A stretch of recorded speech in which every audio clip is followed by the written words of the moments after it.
পরিচালনা করার, রাষ্ট্রের সেবা খাতকে ধ্বংস করা একটা সরকারের দায়িত্ব হতে পারে না। অসুবিধা হচ্ছে সেই জায়গাতে সরকারি বিদ্যুৎকে সারা দেশে বাণিজ্যে রূপান্তর করবেন না। এই অপতৎপরতা এখনই বন্ধ হবে। এখন বক্তব্য রাখবেন সংগ্রামী অভিনন্দন ও রক্তিম শুভেচ্ছা।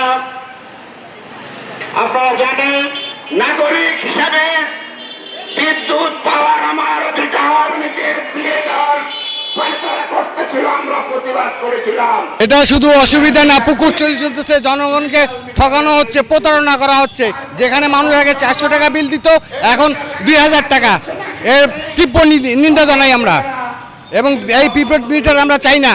আমরা এটা জানি যে ফ্যাসিস্ট আওয়ামী লীগ সরকার, সেই আওয়ামী লীগ সরকারেই প্রথম এই প্রিপেড মিটার চালু করেছে।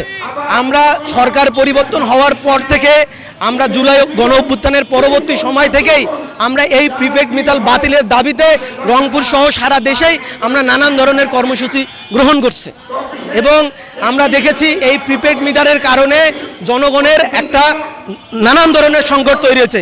আগে যে বাড়িতে একই জিনিস চালানোর বিদ্যুৎ ব্যবহার করে যে বিদ্যুতের বিল উঠতো, সেই একই পরিবারের সেম বিদ্যুৎ চালানোর পরে আমরা সেইটা দেখতেছি দ্বিগুণ বিদ্যুৎ বিল উঠতেছে।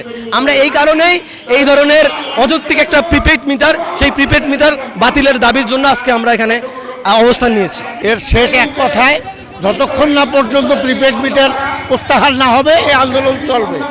এটা বহুবিধ সমস্যার মধ্য দিয়ে জনগণের কাছ থেকে টাকা তুলে নিচ্ছে, এই অন্যায় ব্যবস্থা আমরা মেনে নিতে পারি না। সেই কারণে এই আন্দোলন চলবে। আজকে আমাদের সেবা খাতটা একটা কোম্পানিতে রূপান্তরিত হয়েছে, এবং বিদেশি প্রেসক্রিপশনে এবং ব্যবসায়ীদের স্বার্থেই সেটা জনগণকে লুট করছে।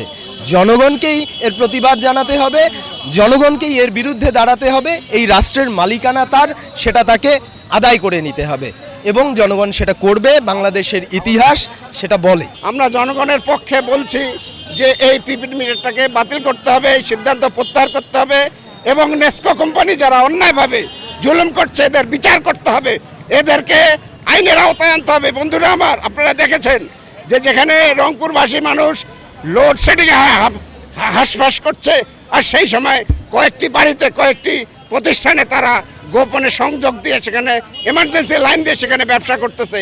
এরকম আপনাদের